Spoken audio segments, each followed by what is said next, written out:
Between leaving Liyue and arriving in Inazuma, we have a short interlude where we finally meet everyone's favorite character. A favorite because we know that whenever he appears, the lore is about to get intense until he leaves. Dainsleif. After all the drama in Liyue, Catherine tells us that a strange blonde boy has posted a job, but she doesn't know where he is. We eventually find him at the tavern. He tells us that his name is Dainsleif and we accept his job, but he says that if we want to do it, we have to pay 500 mora and answer some questions. Upon hearing our answers, he says we are similar to her, and although he doesn't say who, we know now that he is talking about our sister, Lumine, since they travel together. Dainsleif's job is to find an emissary from the Abyss who is very important to him, so we set off. As we progress, we encounter a domain teeming with enemies of the Order of the Abyss. At the far end, we saw a statue of Barbatos, upside down, chained and holding an abyssal orb, as well as the corpse of a treasure hunter, kneeling and praying. This gave us a bad feeling, so we decided to leave, but we were intercepted by an emissary of the Abyss. After being defeated, he also remarked, "We are very similar to her," and before we could ask for an explanation, Dainsleif reappeared.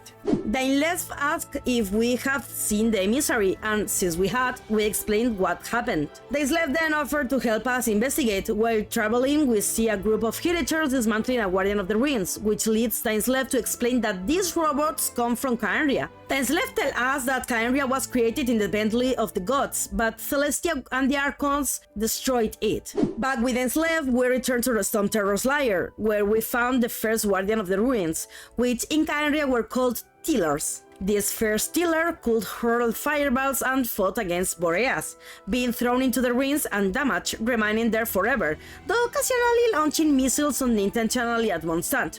Apparently, the Abyss was searching for the Tiller parts because this particular one contained the eye of the Tiller, an immense source of power that they wanted to use to control Ocial. To prevent it from falling into the wrong hands, Dainsleif keeps it safe, and we decide to return to where we found the inverted statue to destroy it. As we go to do so, the emissary stops us again.